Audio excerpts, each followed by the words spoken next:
Hello, everybody. It's Friday night and it is Weekender time once more. On this week's show, we've a massive bucket load of berries picked from the finest hobby news over the past 7 days. On top of all of that, we also have a prize from store.ontabletop.com. You can pick yourself up a battle-ready paint set, a big bucket of paints for all your hobby goodness needs. To be able the chance to win, you need to be a subscriber to the channel. Pop a comment below, and if you can do the sherry stuff as well, that really helps us out. Otherwise, sit back and relax, because your weekend starts here.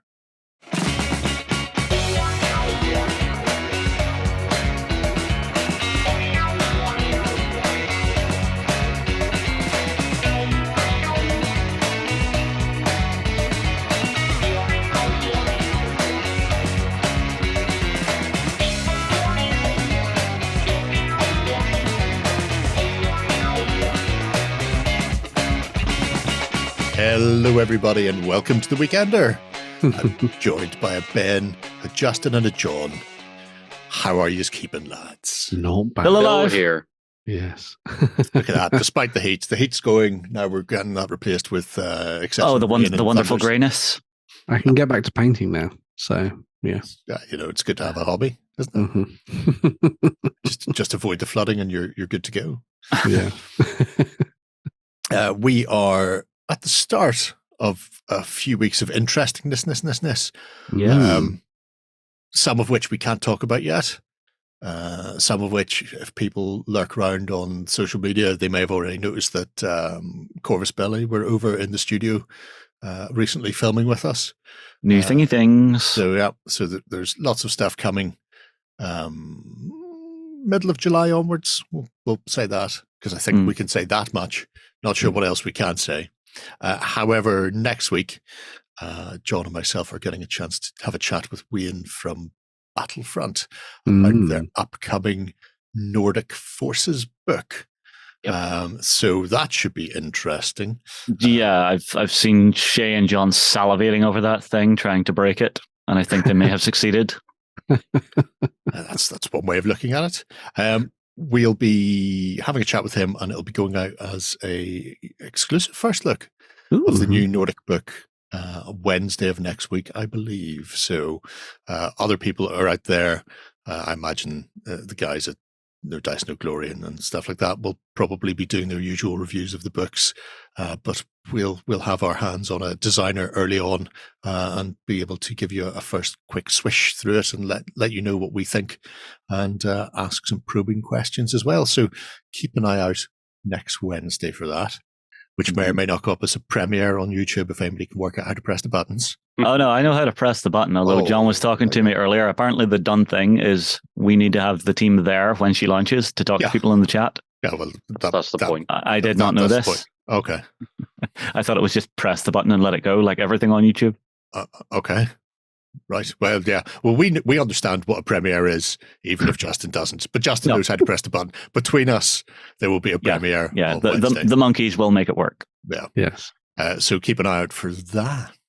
Mm-hmm. Also, next week we'll probably be taking a look at the winners from the Sprinkling Challenge, which may or may not be the whole show, depending on how we get in there. Warren's not around; he'll be off on holidays. So, we'll get other stuff in then. It will be more restrained. Well, yeah, less effusive, shall we say? Yeah, but it means if you have entered the Sprinkling Challenge over in the project system, and you're wondering whether or not we've picked winners yet, not yet. Coming next week. Yeah. So we're on short list, or is it shorter list, or shortest list? At the moment, short. Yeah. Okay. Ish. Yeah. Right. So with that out of the way, it's time to press right into the show and the indie of the week. Ooh. And this week, it's Calpe, who do some absolutely stunning stuff. And if you're a fan of Napoleonics, you probably already know about Calpe. If you are not into your historics, then this one will probably have passed you by because they're an indie within an indie, a niche within a niche. Interesting. The whole kit and caboodle for Calpe is years ago, Peter discovered that a lot of companies were making Napoleonic stuff, but then would get bored before completing a full army. So there'd be bits missing. They'd go, we've done one command stand. I'm not doing any more. Just reuse the same ones for every regiment, regardless of what they're supposed to have, type of thing. So the Calpe range is small. It only really covers Saxony, Prussia, and France. And specifically, it is for the sort of 18 to the 18 period. So 1813 to 15. Yeah, kind of thing. So maybe. It runs up to Leipzig, right, which was the Battle of Nations, which more or less was the end of Napoleon's first empire before he got exiled the first time. It's also the prior to World War I, it was the biggest engagement ever on European soil. So the uniforms are aimed for that period. As he says himself, sometimes some of them will fit slightly outside of that. So they might work for 1810, or they might work for other periods, or sometimes some people reference bits and pieces and go, well, this came in 1812, and technically, yes, on the books it said 1812, and that's right. However, in reality, nobody was actually issued with them prior to 1813. So there's some detail in here. In fact, I will start by going to the guides and research. Saxons isn't filled in yet, but there is a fair chunk. This website's really good for specifically this period and the French currently. There's a lot of detail that goes into historics, and when people research it, they go, where do you start? And there's two very important things in this website. One is he's already done a lot of the heavy lifting, so much so that he's quite exacting in what goes into the sculpts, because he sculpts, casts, molds, posts, everything himself. It is literally a one-man operation. And he says, he does all the research before he does the sculpting, and it's to fill niches within armies or fill various ranks. So all the heavy lifting has been done here to a ridiculous degree. Now, I know for some people, they don't like the research in historics. They go, I just want to paint them blue. And you go, well, in that case, you do you, son. Nobody's going to stop you painting your French blue regardless. If you don't want to do the minutiae of a specific battalion or regiment, nobody's stopping you. So you go right ahead. But for the people who want to try and get it as exact as possible, you've got the option for that. It's all in there. And I mean, you can see there, this is just on the standard French uniform. It goes into artillery and bits and pieces separately. So that's really nice to have as a start. I was learning about the uniform stuff. I think it was the start of this week or maybe the end of last week, because Victrix have put out a set of Peninsular Dragoons for the British. They have, yeah. And there's an interesting little bit in there where they're talking about how, yes, we've sculpted these to match a particular period as was dictated by the government, essentially, in the military command. But in actual fact, half of these things didn't even get to the soldiers. Maybe 6 months to a year down the line, sometimes they maybe didn't even get their stuff, and so they would have just worn whatever they could find. You get it in if you've ever seen the Sharp TV series, there's a great bit where Sharp is teaching some kids from the South Essex Green recruits. It's like, well, you've killed the Frenchman, now quickly steal his backpack, because it's better than what we have. You killed him, didn't you? That's why you get his backpack. That's what it's there for. The second thing about the historical research part is he sells the uniform plates specifically for the miniatures he sells. Wow. So these will not embiggen particularly well. Because they're, otherwise you just print screen. Yeah. So these plates come from a gentleman in Germany. He has his own website, which I will throw you up there, which covers all of the Napoleonics. And he says himself, whenever he starts researching for anything that he needs for his own figures, this is his first point of call, because this is also meticulously well researched. But if you are interested in picking up specific things, very tiny picture. Will you get bigger? Probably not.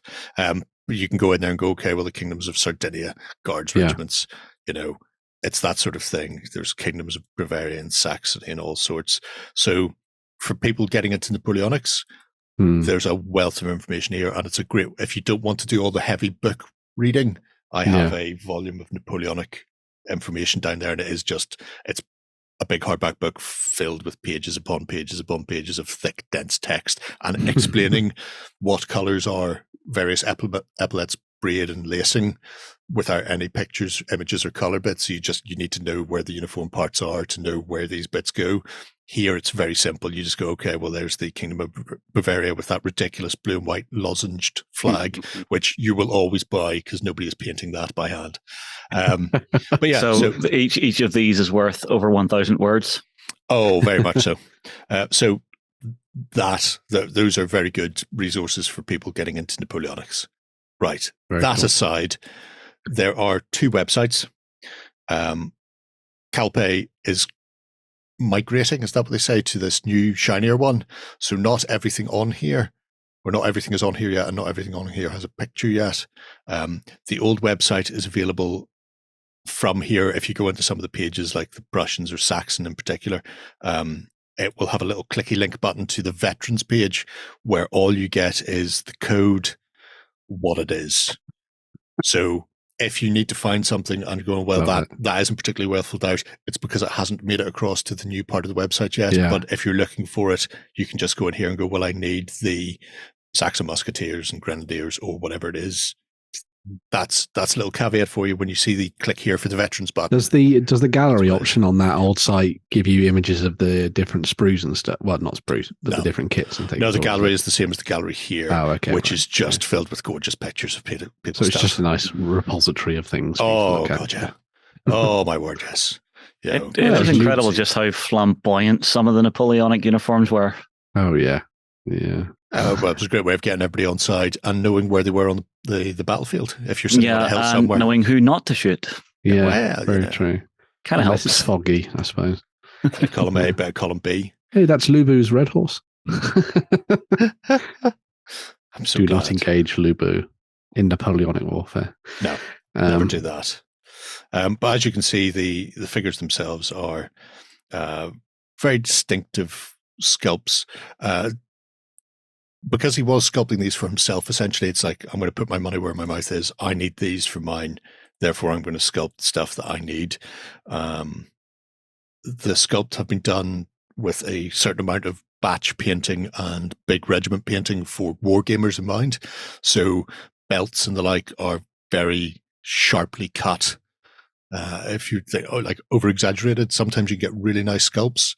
I'm thinking of things like the Perrys and Wargames Foundry and stuff, where it's very well sculpted but softly defined, which means when you're painting, it can be a pain in the backside, especially these days where people use a lot of washes and contrasts and blah, blah, blah, blah, blah. They won't pick that detail up as well. These are very, I need to paint that belt. That belt's a big belt that you can get right into and carve, right across it. So the idea is to make them as accessible as possible for people who need to paint all of the miniatures in a relatively short amount of time. I love the towns. Well, you're not going to get where those came from. Well, it says at the bottom Grand Manor, but they closed. Oh, he wanted to retire. Justin's life. He wanted to retire. Sad face, QQ. It's all about. There was a big going away sale earlier this year, and I was on that website daily, filling the basket, then emptying the basket and filling the basket. It's like, I can't do this. Do I, don't I, should I, shouldn't I? I love nice... I really should have, but I didn't. Yeah, I love nice galleries like this because it's the kind of aspirational stuff that you want, where you start to think, oh, this is how my army could look.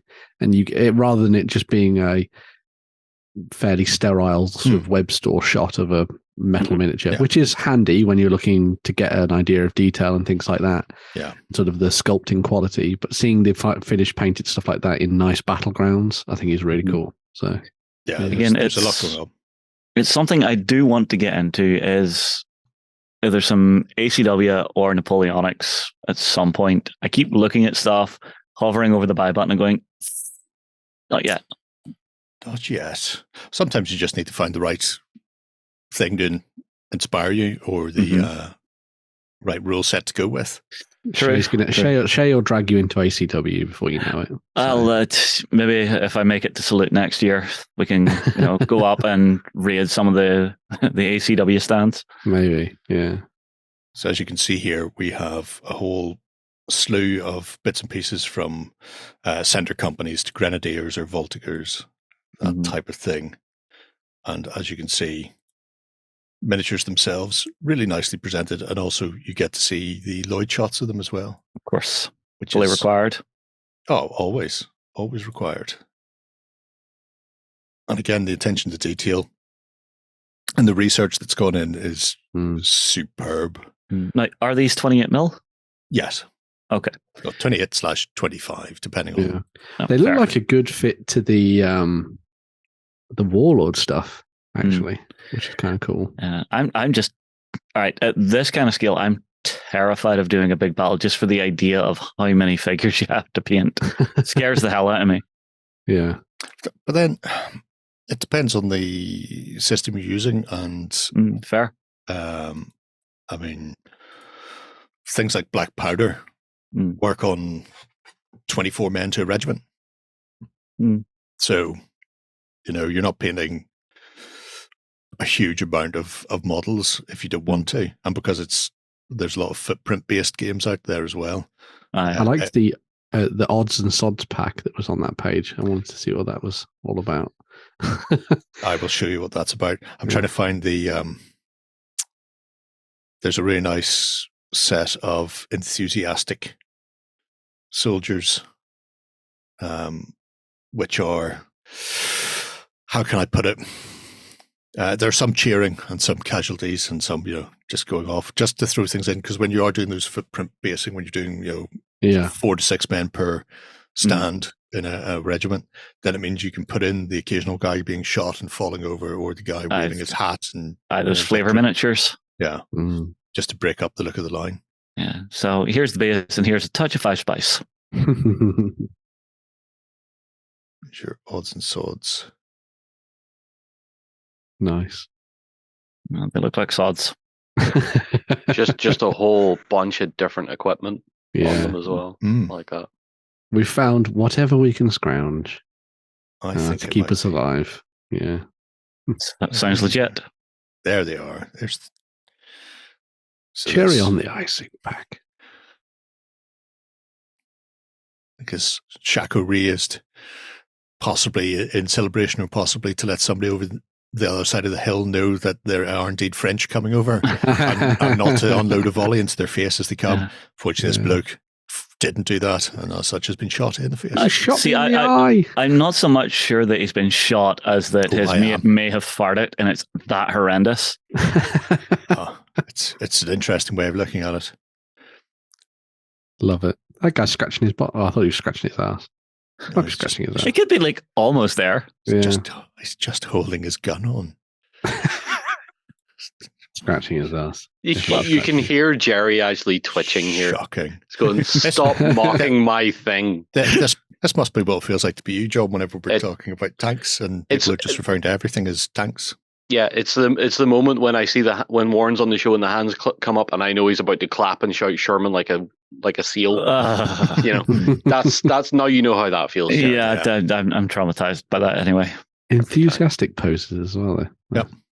Yeah, look, they've just reached the top of a barbican or a wall, or just routed a regiment that was coming their way. They look our own men didn't shoot us. Yay! The generals, they didn't kill us today. Yeah. Don't worry, if it was Leipzig, they probably did. Don't cheer too early in the day, boys. Like the chat with the bandage around his head. Bandage, yeah. Was there not one part of the Leahy scene where the regiment inside just decided, hell with this, we'll get drunk and keep fighting? It passed back and forth several times, but that's that Posers mini game, Waterloo. So Leipzig, the amount of people that Leipzig outnumbered Waterloo by factors of 10, it was like 500,000 people. Would it make a better movie?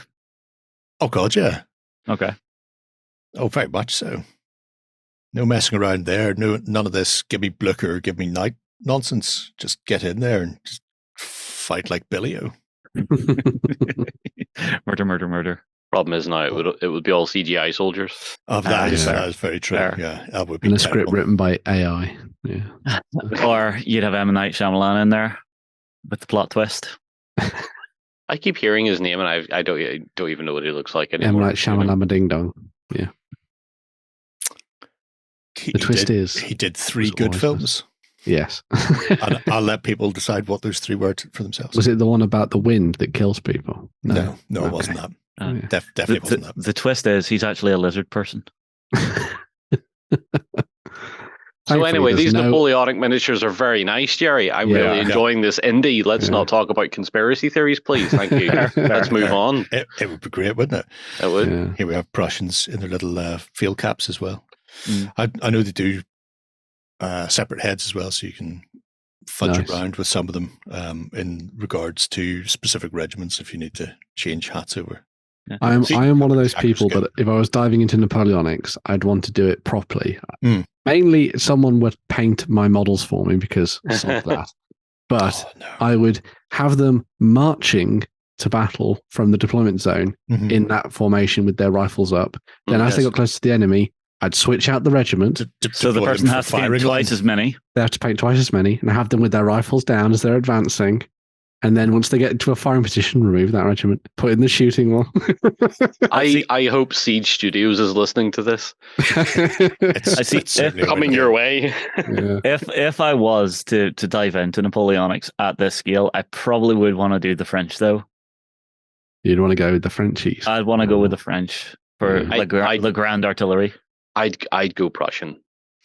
Prussian's pretty cool. I'd absolutely go Prussian. Look at them; they're so good. Yeah. Also, you can build an awful lot of the Landwehr regiments using War Games Atlantic's plastics. So they do like a big, chunky, like 60 really basic marching figures in the box. The regiment filler one, and then dump in the metals for more interesting units. Yeah, more spicy boys. Yeah, just the less cheap filler going in there. It would be hard. It would be hard not to do the British with Sharp and everything, though, right? I don't care about the British. I do not like care. Like every Irishman ever. I do not care for the British Army in this period of history. Yeah, it just I know it's not, but it feels cookie cutter. It feels boring. For me, the French feel like a good, solid, heavy-hitting fighting force. It's because they had a load of Polish cavalry. Oh, great. True. Yeah. Oh, those are good as well. I like those gunnery teams. Yeah. Very nice. Another person farted. Right. And he's having to cover his ears because it's so loud. Yeah. I'm not exactly sure where your ears are, Jerry, but this is generally where I keep my mouth. All right. I was looking at this guy here. No, one of the other boys. But yeah. I'm also a big proponent of artillery needs to have a crew with it. You can't just have a cannon sat on the side of the hill. Yeah, agreed. And theoretically, a limber as well. Yep. Yeah, something's got to have got it there. Yeah. Or an ammunition carriage, maybe. That's what a limber is. Oh, that's what a limber is. Sorry, I'm ignorant. How long have you known me and you don't pick up on this stuff? John, I've known you long enough where you talk about World War II, not Napoleonics. Limber's still a thing. Well, I've never heard you say limber in relation to World War II. Whereas I am very limber. Anyway. Different show, Ben. Different show, different website. Different stuff. But yeah, you can That's see really here, cool. Nice. Yeah, I like it. Saxons and Prussians there in spades. Right. And some gorgeous looking bits and pieces. Important question then, Jerry. Yes. From this website, can I do a full army? Well, it depends on the force in particular, but yeah. I mean, if you want to do British, no. Okay. French, Prussian, Saxon, right up there. You may have to go hunting through the old lists on the veteran page to find the specific codes for some of them. Yeah. There's certainly plenty in there. Fair enough. I'll maybe have a talk with you, Jerry, next time you're up. Because there's projects I could finish within a few weeks of each other, and then after that I might be clear for something. Oh, that'll be interesting. The poor Saxons dying. Also, Saxons are good because they fought on both, as did Württemberg, I think. They fought on both sides at Leipzig. So you can have coalition and French versions of both. That sounds like a middle management screw up somewhere. Yeah, Are they still plugging away on creating new miniatures and stuff for this as well? So things getting added and things. Yeah, I can't remember the last time Peter updated something, but as and when time permits, like he says, he is a one-man show. Yeah, and he even said because of the way he works, if he's sculpting, and then he'll have a time where he's packaging and sending stuff out, and then maybe casting or making master molds or whatever it is. So if you order, be aware that there could be a delay of a few weeks, because if he happens to be in the middle of sculpting something or making new molds or casting, then that's what he's doing for that period. Right. He doesn't drop it to go and fill a box with your stuff. So his workflow goes through cycles of doing one, then the other, then the other. And he said, you could hit lucky order on a day where he happens to be packaging up orders, and therefore it'll go out. Just pops it in a box. Yeah. But that's fair. But as he says, if like a 2 week or 3 week delay is too much for you, then this isn't the website to order from. He's very frank in that regard. I think it literally says that in the about. I will do this on my own time. I honestly like a company and a website that's upfront like that, going, look, here's the way it is. If it's taking 3 weeks, it's taking 3 weeks. Yeah. Chill. Well, he just clearly doesn't want the stress of emails saying, where's my stuff? Yeah. For him to set up an automatic reply bot saying, wait. Yeah. Look at them. Poor Saxons. Yeah. Shot and dying. Bleeding out. All of them going to die. Bad day biscuits. Dying off. But yeah, if you are interested in those slightly different nations, obviously people always think Russians and Austrians and British and that sort of thing, but Saxony probably doesn't get a massive run out all the time. Definitely check out Calpe. And as far as scale wise goes, they work with pretty much all of the Napoleonics that I've seen. Yeah. So certainly Wargames Foundry, Front Rank, Warlord, Wargames Atlantic. I was going to say the proportions felt very warlordy, which was kind of good. So yeah, very nice. They're definitely frontline, because our Prosonians are over there, and they're a load of frontline miniatures, frontline Prussians. Yeah, so they'll do the job very well. In fact, if I grab that might work. He said, "There we go." Dun, dun, dun. Just as a complete aside. There's more. A second indie of the week. No. Still just that. But there's some of the Calpe. Oh, brilliant. Metals alongside some plastics from. They look like Warlord. Looks good to me. Might be Victrix. Anyway. Oh no, they're the Perrys. So yeah. Oh wow! If they're working with the Perry stuff, then you've got an endless supply of things to dive into. Yeah. But yeah, you can find them out and about there, and they paint up a treat. So there you have it, Calpe miniatures. Check them out. We're going to check out, but unfortunately, we'll be returning for some news. Swish. Coming to you from the center of Northwestern Europe. Covering board games, war games, card games, and all that you love. It's the news. Okay, we are back and ready to take a look at some news. Yeah. Anything tasty this week? Oh, no, we've just tasty picked out the worst news we can find. This is the terriblest things that could have happened in the... No. Going to be starting off with something a little bit naval, a little bit flying, a little bit unidentified. Ooh. And also the return of something a little bit classic as well. So a lot of people who have enjoyed dystopian wars in the past will possibly remember the Zhanmadao, which is a mighty flying castle in the sky, a floating fortress, if you will. Well, it is now back and looking rather glorious with a new set that is coming out for the Celestial Empires. So this is the Zhanmadao Battle Fleet set. It comes with the rather large Zhanmadao, as you can see there, as you would have imagined. Is that a launch platform, or does that fly too? Everything flies there. Flies. Okay.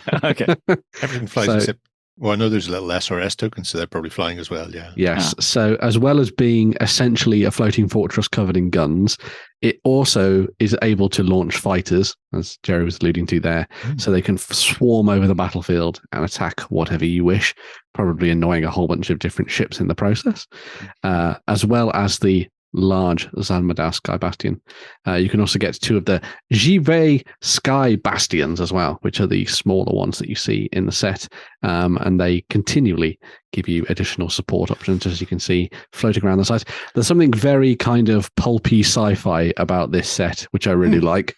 You could imagine Brian Blessed perhaps living up there somewhere. Sure, why not? It appears to be the most forbidden of cities. I see what you did there. Very good. If you fly into a cloud, it would be a hidden city. A forbidden hidden city. If you howled, maybe it would be a... No. Maybe it would be a moving cat. I don't know. The noise of despair from John there was delicious. So I'm assuming that's going to be a big plastic kit then. I believe so. Yeah. So it's going to be another big plastic one. You also get the the Sky Bastions can also be built as Qinshao class ships if you prefer as well. So you can go down that route and play around with all different weapon options. Sure. As you tend to get with all the different kits that you get for Dystopian Wars now, lots of different ways to arm them, allowing you to make very unique fighting forces for use on the tabletop. In addition to the Zhanmadao Sky Fortress and that big new Battlefleet set, there's also a couple of support squadrons as well.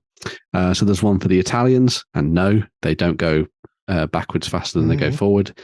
But they do go underwater.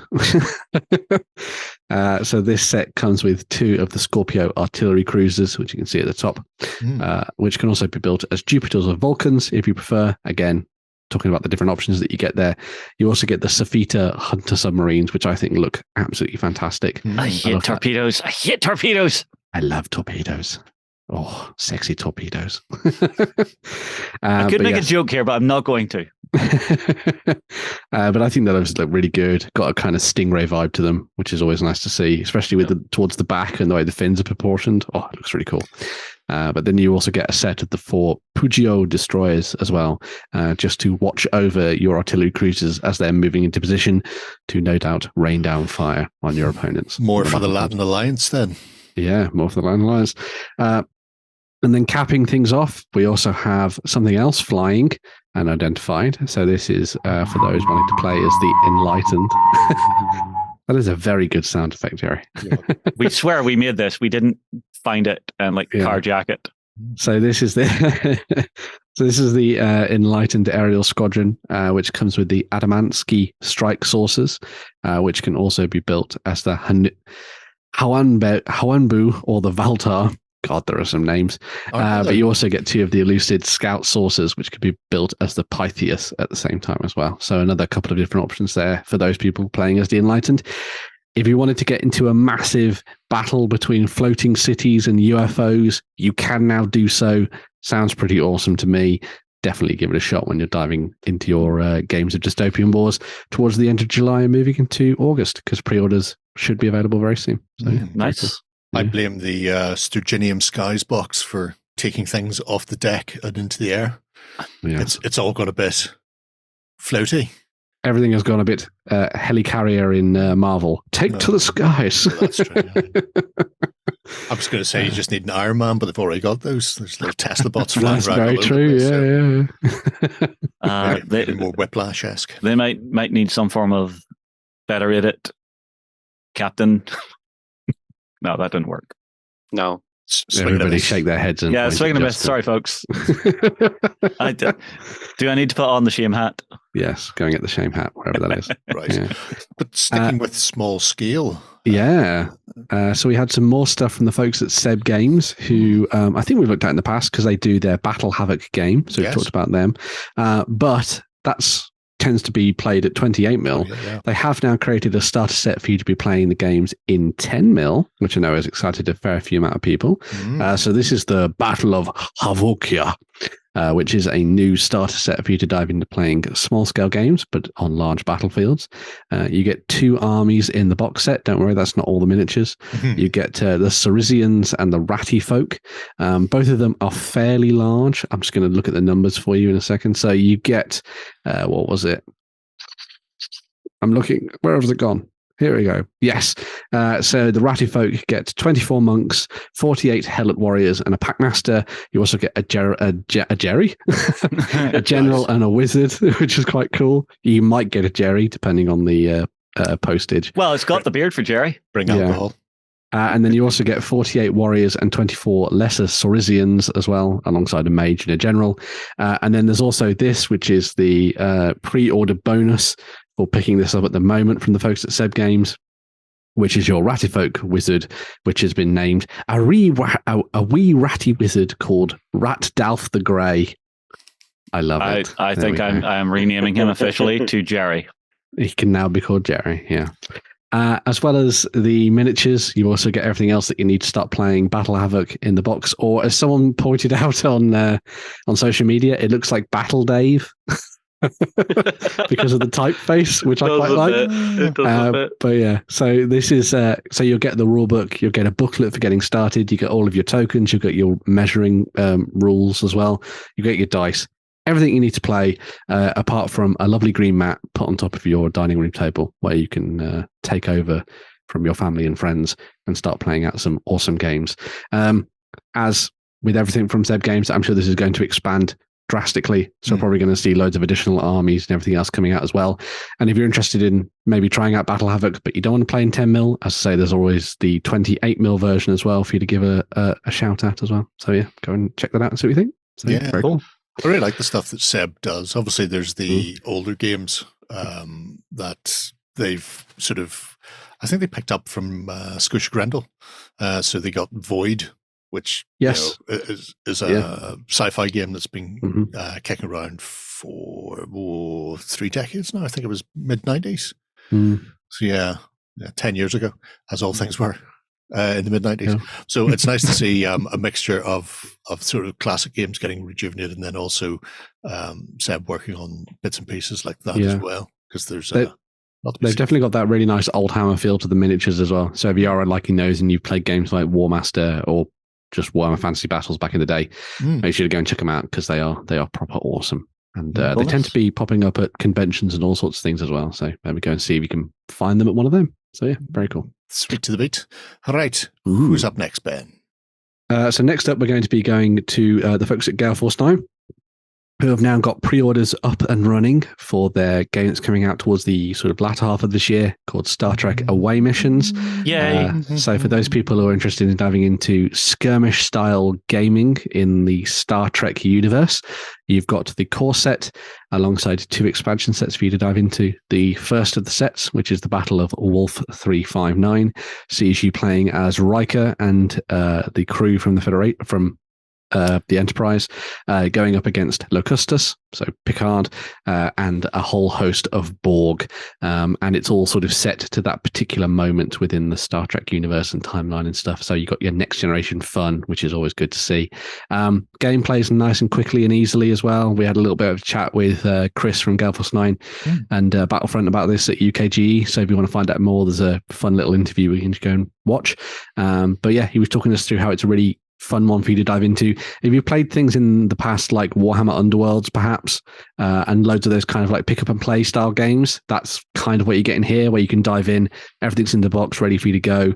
They've all got coloured plastic, so you don't have to worry about painting them if you don't want to, although obviously you will be wanting to paint them. Who wouldn't want to paint Riker?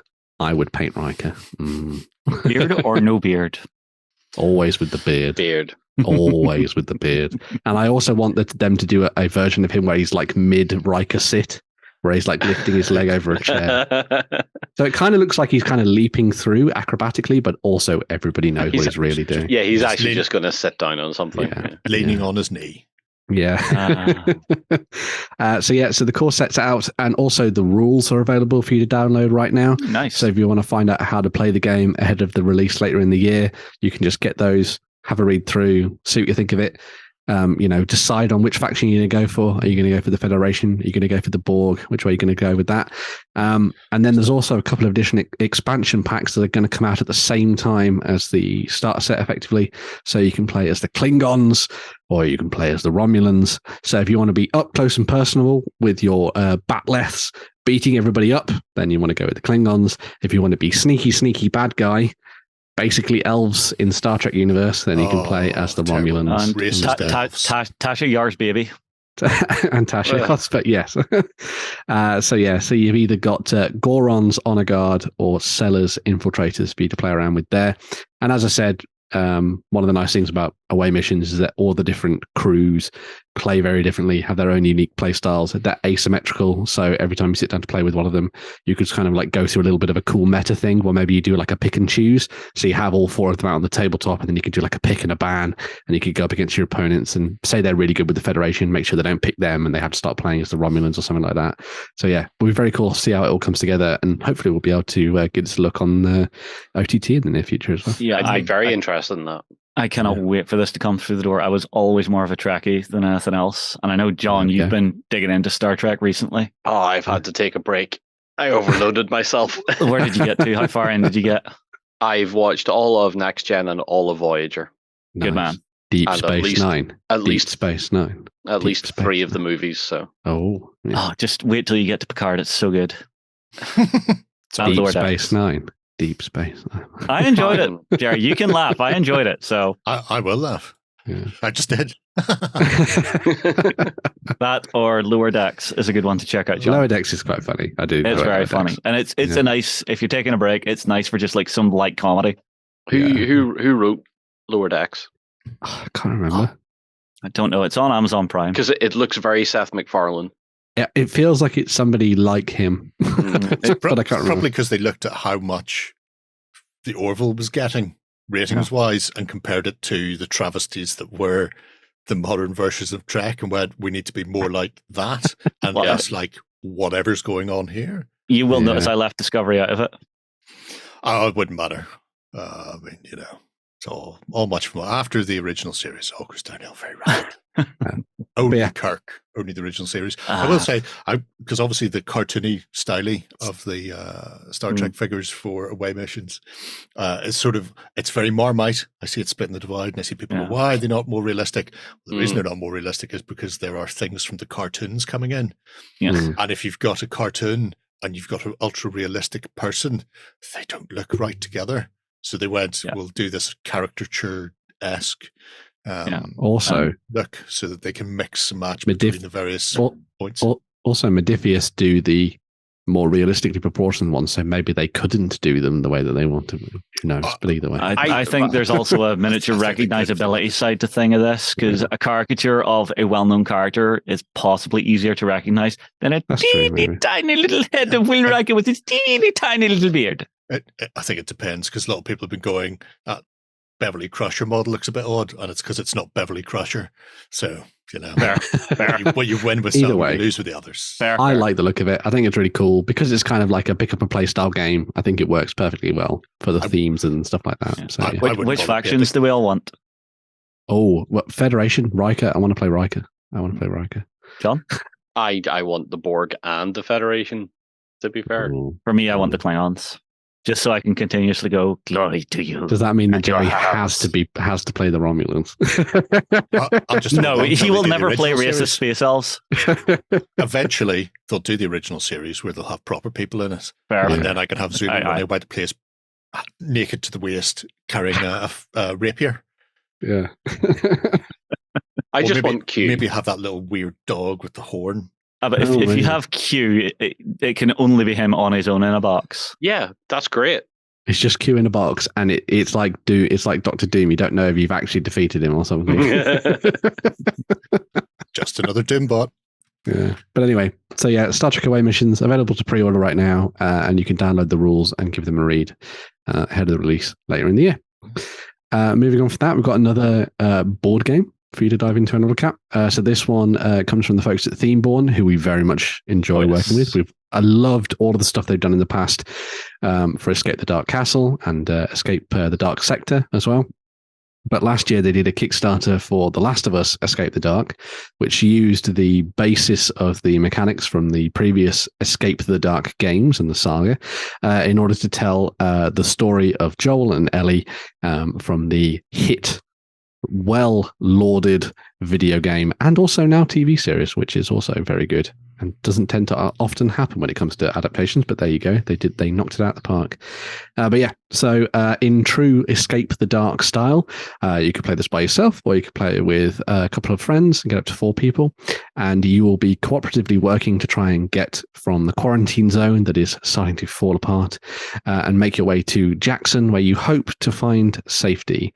In a similar way to previous Escape the Dark games, you will move from location to location, revealing chapter cards, as you can see there in those larger spaces on the board.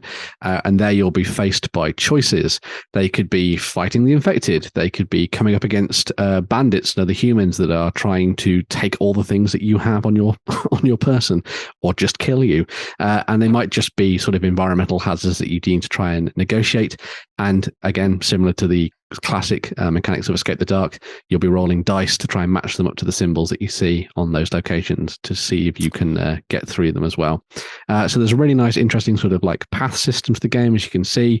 Obviously, because the game comes with a variety of different sort of chapter cards that might not always come out. Location is going to differ every time you sit down to play. And the Escape the Dark system is just genuinely awesome. And I think it's a great fit for what they want to do with The Last of Us. The other thing that's really good about this, and again, fits into the themes of The Last of Us, is that if one of you goes down, everybody loses. So you're going to have to try and get everybody to the end. So if you are going to be playing this in true Last of Us style, with both Joel and Ellie, then you're going to have to make sure that you get there. You can't feed the child to the things. Don't feed the child to the things. Keep Ellie alive. I want to get this in the office so bad, to get under camera.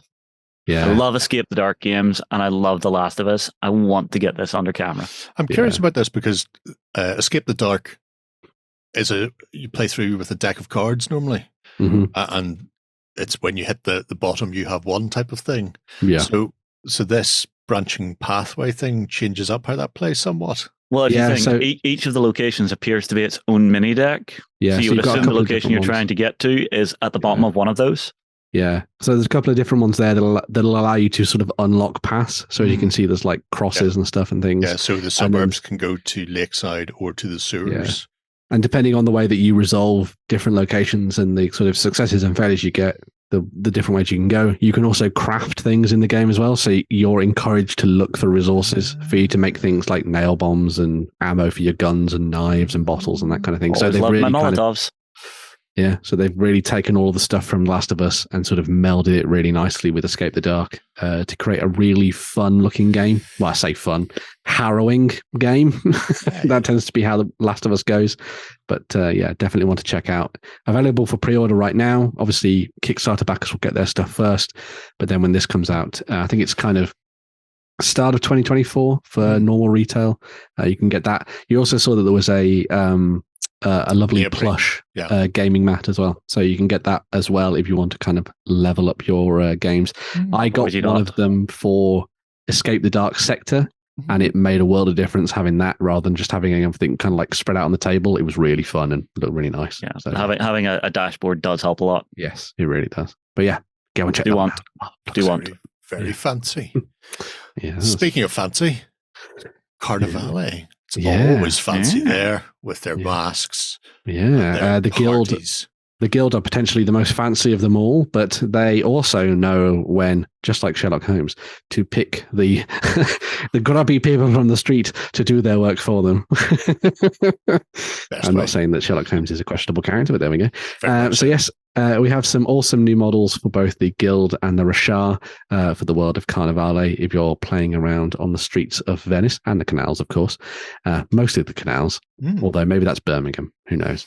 But anyway, you get a new set for the Thieves, which come with the Thief at the back, who's clearly cosplaying as Ezio from Funny thing, that this was actually designed before Assassin's Creed came out. Shut up, Justin. My joke still stands. So you've got the thief at the back there with the awesome mask and the smoke bomb at the ready. So there'll be no doubt clambering over rooftops and escaping from combat by throwing that smoke bomb on the ground, just like Batman in the old days. Then you've also got a couple of poachers, which you can see with the bows at the ready, who are probably going to be sneaking out of the shadows and taking pot shots. And then you've got those 2 beggars as well. And one of them's got a deadly cat, deadliest of creatures. And you do not want to underestimate them, because they will no doubt fling a dagger from the shadows and get you while you're not thinking. But yeah, Cat will turn out to be one of those things from Captain Marvel. It'll have the tentacles. Just swallow people whole. Most vicious thing in the entire game. Yeah. I mean, I'm not saying they're going to kill you and rob you, but they're going to kill you and rob you. Yeah. Potato. But yeah, an awesome little set there for the guild to be playing around with. And then that has come out alongside the monsters of the Rashaar, essentially. So this set comes with the Kadru eel, which is the one in the bottom right, which leaps out of the water, latches onto you, and then drags you back into the depths, as it were, looking very awesome, very Lovecraftian, and definitely going to be a lot of fun to paint, especially if you're playing around with contrast paints or speed paints or something like that. You've also got the Brachyura, which is the one on the bottom left, which is your big armored crab beast, because clearly somebody at TT Combat was told that crabs are definitely the way to go. Yep. And crab carrying a snack for later, let's be honest. Crab carrying a snack for later. Reaches up and just nips a little flesh pit off, Yeah. So that's your defensive miniature that you can sit in front of some of your weaker fellows to kind of keep them from getting harmed. You've also got the Salacia, which is the one on the top left there, which is the big bulbous, basically tube with teeth. It looks like it's going to suck your face off. Fluke. It also has the ability to drown you on land, because it kind of fills your body with fluids, and then you just sort of gurgle and die, which I think sounds amazing. And then last but not least, there's the bounding Telsin as well, which you can see there, which is going to be not tripping over boxes, leaping over them. Has just got one giant leg. No, you can see the other foot. That's depressing. But it does have little tiny arms, like Jeremy Beadle. No. So it's going to be... God, there's a name I haven't heard in a hot minute. So it's going to be leaping forward towards you to try and chomp your face off. And it seems like a perfect opportunity to sort of expand your menagerie of Rashaar creatures for you to use in your games. Talking of the Rashaar as well, they also get this set of terrain, which is the Wells set. And I think this really kind of gets you thinking about scenarios and stuff. So I had this really cool idea that maybe like a guild compound has been set up and it's been sort of guarded by loads of people like the Thieves, for example, and that kind of thing. So they think there's no way for the Rashaar to get in, but they've forgotten about the well that sits in the courtyard at the back, and slowly more of these creatures start coming out of it, and it's up to the guild to try and like cap it off with the big grating there before they can sneak into the building, kill their target and escape, kind of thing. So I thought that'd be a really fun little kind of experiment for you to play around with. I just want to say that well is absolutely gorgeous. It's amazing. I never things on it are fabulous. I hardly ever look at a piece of terrain and go, "Oh my god, that's beautiful," but that really is nice. Yeah. See, I imagine that as more of like a temple altar where they're feeding sacrifices down into it. It could also be that. Yeah. That could be really cool. Cthulhu-esque church. Yeah. Well, if you look, the faction symbol is actually sculpted on the front face. It is. Yeah. TT do really nice range of resin sort of accompaniments and amongst, because they do the very ubiquitous MDF. You know, it's there. They'll do the job. Yeah, go see them at a con, get a table for £100, off you go. Yeah, or presumably they're also on the website. But their resin bits and pieces, their scatter is fantastic. Yeah. The only issue I have is getting it in stock most of the time, because they've got back alley sort of bits and pieces as well. You know, like old mattresses, cardboard boxes, you know, microwaves and ovens and stuff that have been thrown out the back door. Which is great for scrap stuff into an alleyway for modern games. But the getting your hand to it's a challenge. Yeah. I've also been reading a lot of Conan recently, and wells with things coming out of them are quite a thing, apparently, in the Hyborian age. So, if it's coming out of a well in the courtyard, it's not coming out of the toilet you're sitting on. That is very true. So that's a horrifying thought. Thank you for sharing. I will not shit in peace for the rest of the day now. Also, just to sort of cap things off, not too many details about this at the moment, but there will be fairly soon. So the Unseen Hand is going to be a new community-run global summer campaign from the folks at the TT Combat with the TT agents, alongside everybody else within the community over on Facebook. There'll be a link in the link that you can find down below. So if you want to go and click through to that and follow it through to the Facebook page, you'll be able to find out about how to get involved. Maybe if you're new to playing Carnevale, this would be the perfect opportunity for you to set something up with some people at your local store or your local club and play some games, because it really is a fun game to dive into. Lots of amazing models. We've obviously talked about Carnevale way back in the past when it was part of Vesperon, and we absolutely loved it. Sam even dressed up as Count Pantalone, which was really fun. Oh God! Yeah, back in the mists of Beasts of Wartime. Yeah. But if you're interested in Carnevale, definitely go and have a look at some of those new releases, and maybe check out that global campaign as well. Very nice. Yeah. All right, lovely stuff. We're not leaving the monsters behind, though.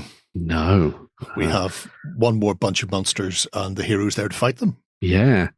So a lot of people might remember, this is quite a long title. Stick with me, guys. Masters of the Universe, Fields of Eternia, the board game, has got its full release now from the folks at Archon. So we'll get to the rest of the kind of Masters of the Universe stuff that they do in a little bit. But the actual Fields of Eternia, the board game, is now available for you to buy. It was up for pre-order quite recently and was starting to be shipped out to different people. If you are interested in the game, just to caveat it all, it's only really available in the EU or the UK. However, if you have a nice friend on this side of the pond, maybe they'll send it to you. Who knows?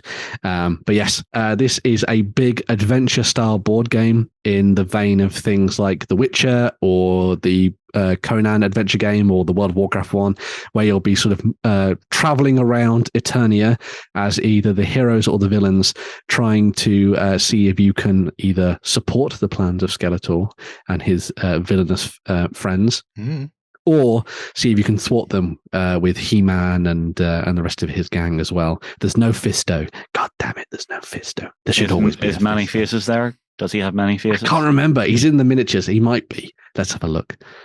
I don't see. No, there's Ram Man. There's Ram Man. Worst. Who likes Ram Man? Ram Man sucks. Ram Man's cool. And Man he was the worst. Well. He was the worst toy out of all of them. Yeah. Just saying that. He was. Yeah. He sucked. But anyway. So yeah, it's a sort of adventure style board game. It can be played in kind of like a Versity style mode, or you can play it solo or cooperatively. I think that's probably the way that I'd dive into playing the game, where you play as the different heroes and you're trying to stop Skeletor from sort of changing time and enacting his awful plans. You'll be moving around the board, going to different locations. When you arrive at different locations, you'll be completing quests. You might be setting up settlements or getting sort of weaponry and stuff for your soldiers to fight the forces of evil. You might also be just battling against Skeletor and his minions as well if they pop up in these different locations as well. And because it's Archon, they've done a really nice job of the miniatures that you get in the set, really nice plastics. But yeah, if you're looking for a very different style of Master of the Universe game, definitely want to go and check out. Comes with some really nice miniatures to see there, and loads of replay value, because things will change up in terms of locations of the quests that you draw and the different characters that you use in your games and that kind of thing as well. And it also might just be a really fun painting project, because you get to play around with loads of awesome, bright, poppy retro colors. And who wouldn't want to paint, these kind of characters and drop them into their games? Very nice indeed. But that's not all when it comes to Masters of the Universe. There's also the other game that Archon have been working on, and it also has a hell of a lot of expansion packs for it as well. So Battleground is the other game that they make, and this is more of a kind of set it up and brawl style fighting game on the tabletop. You sort of set up the game, you choose your heroes, and you just sort of fight in a skirmish style affair to see who comes out on top by beating each other up and completing different objectives and that kind of thing. The core set comes with all the different characters you'd expect there to be. So you've got your He-Man and everything like that as well. But then if you go down the expansion route, you're able to pick up loads of the other different characters that they've created, like Hordak and all that kind of stuff, and his minions of evil. And you'll be able to throw in new terrain that will change up the way that the battlefields play. Again, a little bit like what we talked about with Star Trek Away missions. If you like games like Warhammer Underworlds and stuff, this is a very a very good game in a similar vein, but obviously with that really nice retro feel to it because it's all Master of the Universe stuff. And as far as I've been told when it comes to gameplay for this, seems pretty good, pretty fun, and especially nice for those people who loved the old cartoons and stuff and really wanted to see more of this stuff on the tabletop. Again, great for people who want to do some fun painting and all that kind of stuff as well. Wow, yeah. I'm seeing characters from He-Man I used to own. Yes, I had that bee guy. I didn't realize I had him as well. I also had that skunk. The skunk with the respirator. Yeah. Yep. But yeah, it's definitely Fisto. Fisted long and he fisted hard, but he could not fist them all. Yes. Fisto. I felt so sad for him in the latest version of the Master of the Universe. Sad times, but there we go. I didn't say what happened to him. I just felt sad for him. There we go. But it's well worth watching that, by the way. If it's still on Netflix, I assume it is. But there we go. Yeah, definitely go check this out, especially if you're a Master of the Universe fan. I think it's really fun. And for anybody who likes that kind of old school retro adventuring on the tabletop, definitely want to go and have a look at. Again, only if you're in the EU or the UK, really. But it does say selected EU. Yes, there are some obvious exemptions, but of course. So yeah, definitely go and check that out and see what you think. Yeah. Interesting stuff. I can't remember who got the license in America. Was it Cool Mini or not? The website for rating people's paint jobs. They have done the Master of the Universe, the board game. Oh, okay. I've heard nothing about it since. No, whereas the Archon stuff seems to have gone down really well. So North Star have most of it, I think, if you're in the UK. They do. So if you're looking to avoid having to pay import taxes and the like, just Brexit. There were also a bunch of special edition miniatures that were done for both Battlegrounds. Well, for Battlegrounds. And I know they're probably only going to be available from conventions at the moment via Archon. But North Star tend to have a couple of like sneaky things sort of sitting in the background occasionally where they go, oh, no, we've got like 2 or 3 of these left or something. So you might be lucky and you might be able to get something nice. But yeah. So. Interesting. Well, there you have it. That's a whole heap of news. I think we need to give a little break to Ben's voice. So we'll be back in just 1 second.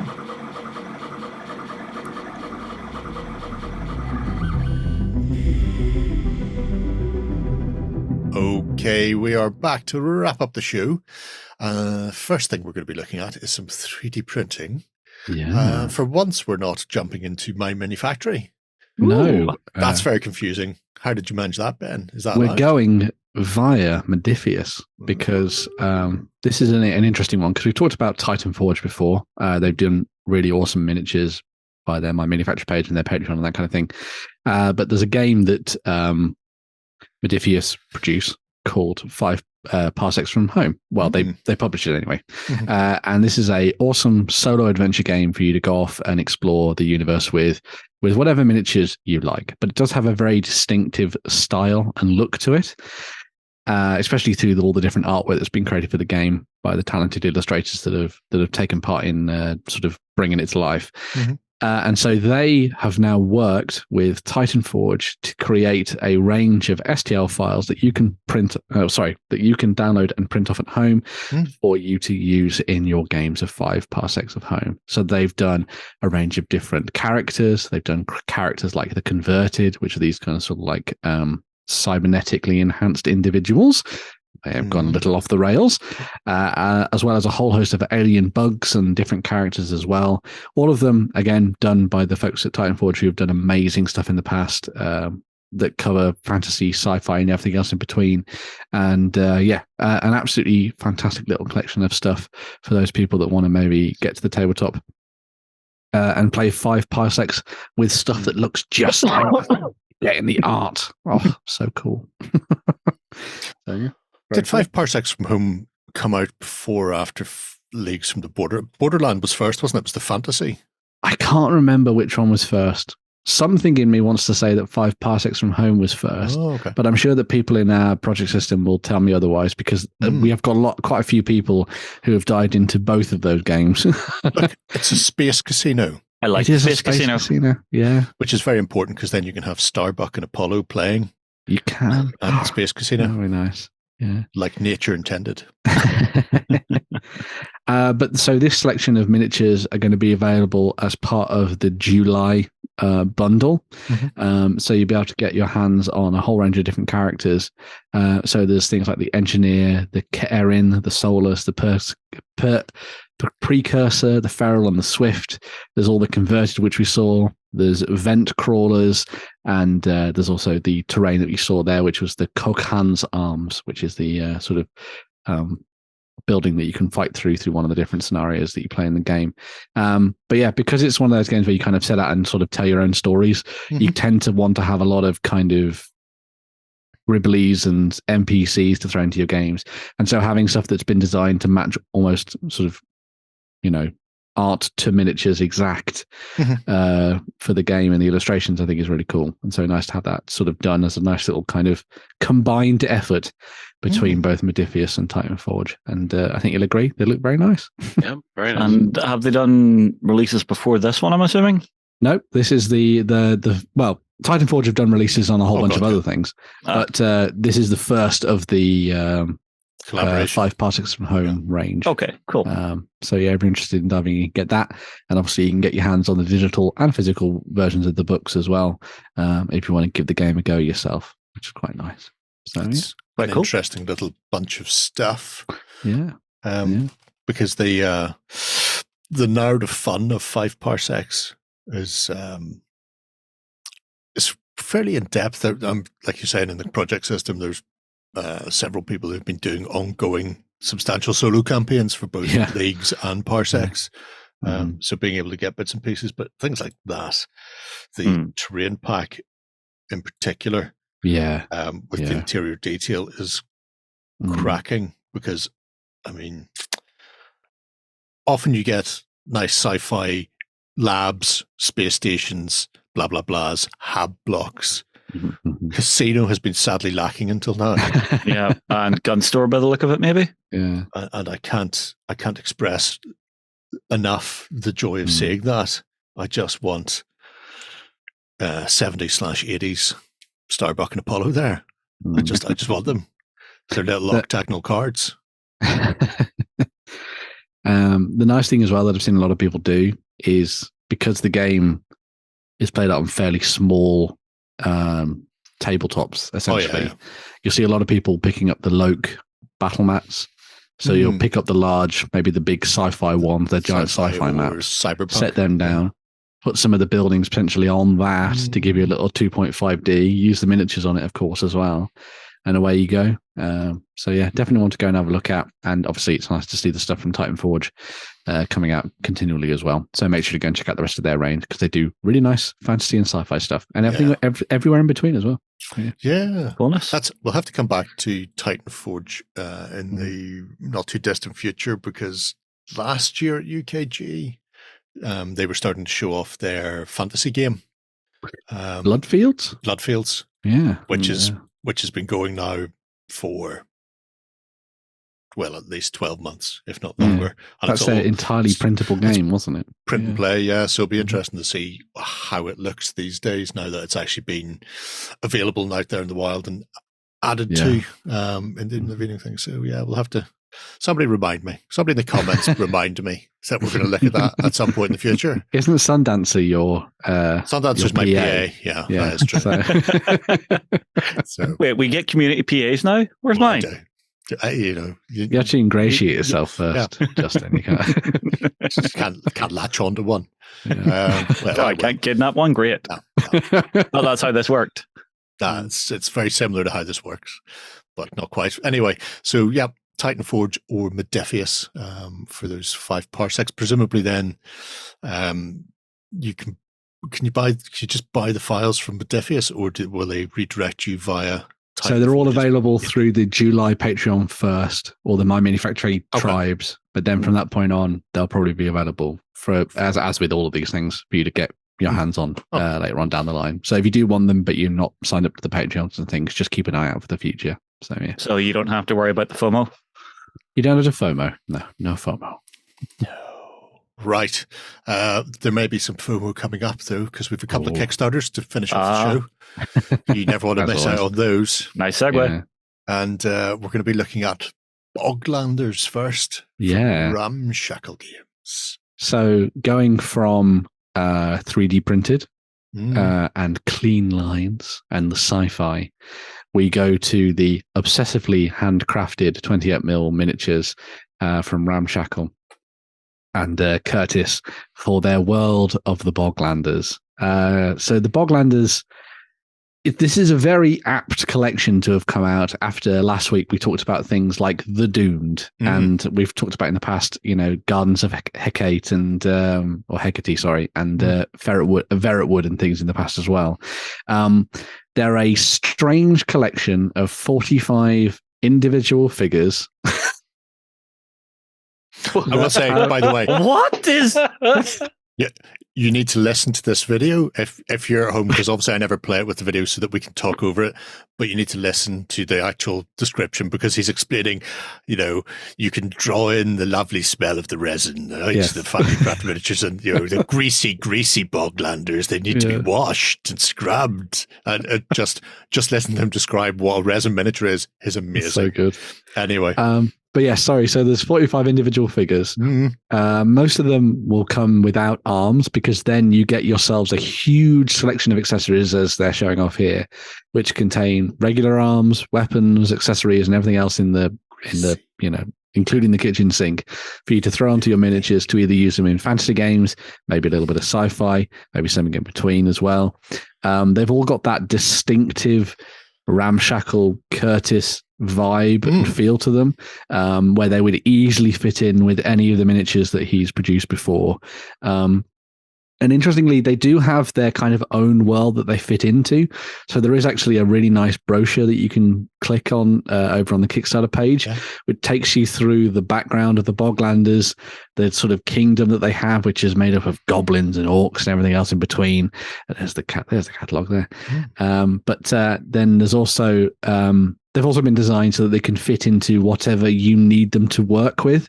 So one of the things that they've said is that if you wanted to kind of recreate a portion of Mordor in your Lord of the Rings games, is you that could a use mobile goblin prison? No, that's the Onion Knight and his two retainers. Yeah. But yes, that is a goblin in a prison, and the knight is definitely just a sentient onion. Yeah, it's just an onion with a shield strapped to it. Yeah, that's how you know it's a knight. It's got a shield. Yeah.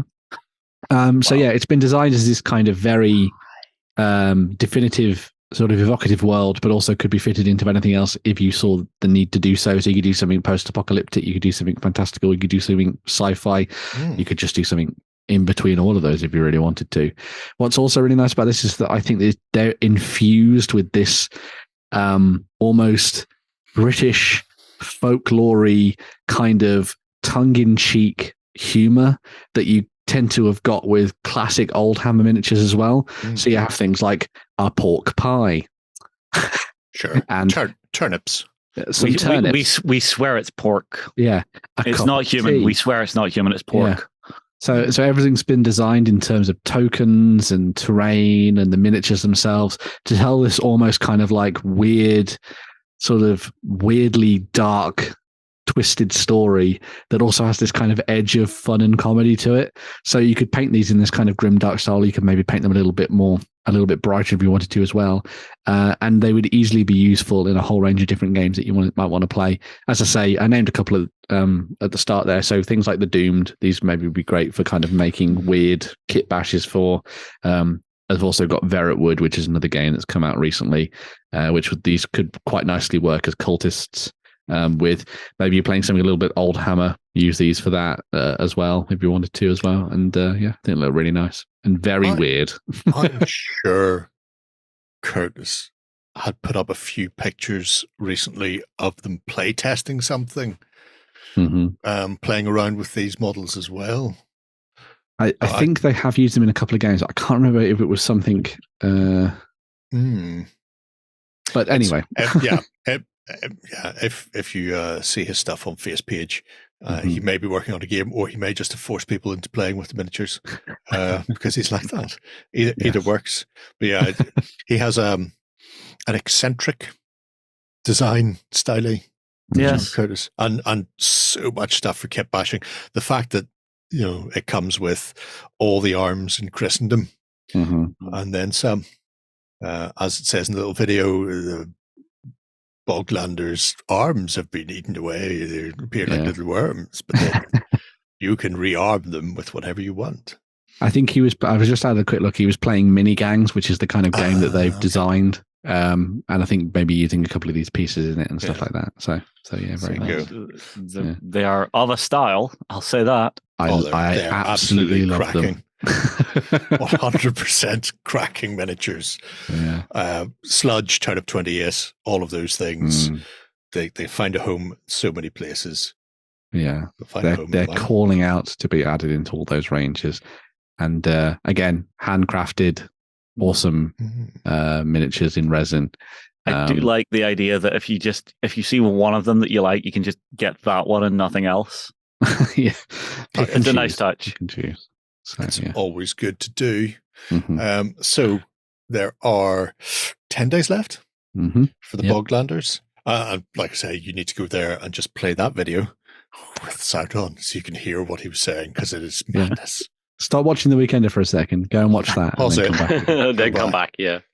Then you'll find out what's going on, or just stick with us for another 5 minutes or so. Because we just have another quick little Kickstarter before we disappear off into the night. And this one is, I would say, well timed. It is. Since we picked on him last week, isn't it? Yeah. So we talked about John Hodgson last week, and Handiwork Games, who created the Age of Heroes role-playing game, which is great fun. Go and watch the Indie of the Week segment. It's available on our Clips channel. Look, go it's and check just that over out. your shoulder there. No, what a surprise. But as a lot of people know, John is also an astounding artist, as well as just being in charge of the company. And so he's created this really awesome ring-bound book that is quite handy for those people who want to do nice miniature photography. So it takes... It started off with 24 painted backdrops that have got that kind of fantasy historical style to them. But it's now gone up to, at least at the time that I was putting this thing together, 32 pieces were included in the ring-bound book. And it's been designed, as you might have imagined, for you to set up behind your miniatures with your mobile phone at the ready to take some very nice shots of your miniatures on something nice. Because, taking pictures of your miniatures in a white box is great, but it also shows so many flaws. Whereas if you set up something, distract them. Yeah, if you set up something nice like this, I think it's really good for kind of grounding the miniatures and getting a good look at how they look in sort of like a terrain-based style setting as well, which is really nice. It will also make me cry if I ever have to cut them out, because it's easier to do on a white background. Everybody take your pictures on coloured backgrounds now. On maps, yeah. But yeah, so it's been designed. It's a very, very small, simple campaign. Not essentially a lot to it, really. You get the book, you get the backdrops, you can use them for your own miniature photography if you want to show stuff up on Instagram or Twitter or anything else in between. There is also the option for you to do like a license with this as well. License, yeah. So if you're a company that wants to have these to take pictures of their miniatures for use on web stores and that kind of thing, like for example, maybe you were Bad Squiddo Games and you wanted to use these to showcase your miniatures, including lovely guinea pigs, then you could sort of pay a certain amount to John, and you'll be able to use them effectively in perpetuity. That's the word. To showcase your miniatures. But yeah, as you can see, all amazing artwork from John, as you might have expected. And it's just a really fun little additional quirky thing that you could maybe toss a couple of quid at to pick up and add to your collection for when you want to take photographs of your miniatures, because everybody loves showing off their stuff on social media. So it's interesting because as he explains that little video, he takes all of his in a well-lit arty type room with a big camera, and Annie's pictures were all taken via Annie with a mobile phone. Yeah. Because nobody got time for that, as I believe the young lady said. I mean, let's be honest. Some of the mobile phones out there these days do take really good high-end pictures. Yeah. Can do. And you don't need a degree to actually run the damn thing. Sure. Jerry still messes it up, though. Fair. But that's Jerry. That's generational. Shots fired. As I was saying there while you were chatting, Ben, it's actually 2 books now. Oh, is it 2 books now? Oh, so wow. there's now a sci-fi book as well. Amazing. Nice. So sci-fi backdrops, and you can get one or other of the books. Brilliant. Or both if you want both of them. So obviously these are cracking and are being added to if you're doing anything historic or fantasy based. However, if you spend your time painting 5 parsecs from home type stuff, then maybe pick up the sci-fi version instead. There we go. So yeah, some really interesting little bits, and it is just one of those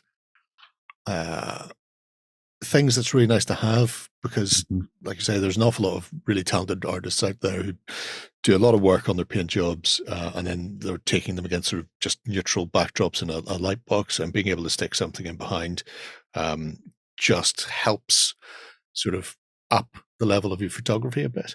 Yeah. Weirdly, I've got a generic GM screen from Luke that's just got a cityscape on one side and a forest on the other side that I would use if I ever finished a miniature, which is why I have that. It's like, could you imagine if I painted things and then put them in front of the upgrade? I am seeing, however, there is a PDF version available on Drive-Thru RPG as well. Has been for a long time. So if you just want to grab the PDFs, you can do that, which also means then you could, if you have your lightboxy pictures, you could cut out your miniature and drop it on top. Maybe. Sure. I don't know. I've never cut a miniature in my life. But I should also point out that John also does. I mean, we talked about it a little bit anyway last week, I think. But John does a set of map tiles and things as well for games. So if you are interested in getting some map tiles for use in sort of role-playing games or skirmish games, you can also get them as well, which is quite nice. I wonder if he's going to do a signed copy and just sign it right in the middle of one of the scenes. Well, he is doing signed copies, but I don't think he's going to be signed. John will always be there. That's one way of doing it, certainly. There you go. So if you want to pick up the 2 books, I like the idea. Only going to cost you like 30 odd quid. If you want them signed, £48. It's one of the kind of thing that's really nice to see as like a little tiny Kickstarter to be like, hey, we just want to make this little thing. Do you want to help us make it? This is one of those quality of life products for a gamer. To make things just a little bit easier, a little bit nicer. Yeah, and if you've got the money to throw around and you want a unique piece just for yourself, just for Sir, then you can get that. Ooh la la. But there is only one left. Just go. Oh, there's only one backer currently. Oh, sorry. There's only one person who's gone, I really want a Brock on a mountainside. Just throw it out there. Something for the Space Marine to stand on. Yeah. Do you want to do your battle for the farm in glorious render? Then you can do that as well. Yeah. Nice stuff from John. You too can display your Beowulf bits and pieces in front of a sci-fi background. Yes. Can't stop me, not if I've got the books. Right, there are 4 days left, and it is also funded. And that, I think, wraps us up for another week. We shall return next week for more of the same, although who knows how much more of the same. Depends on how many pieces of people's Spring Clean Challenge we have to get through. Could be a lot, could be very little, could be some, could be somewhere in the middle. Time will tell.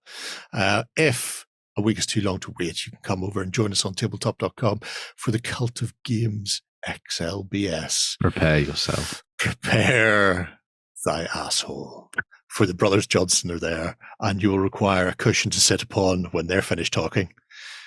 Otherwise, we shall see you next week. Until then, have a great week of gaming. Bye-bye. Go ahead and check out our other content on screen now. And while you're at it, why not hit subscribe and remember to ding our dong. Go on, you know you want to click it. Go on.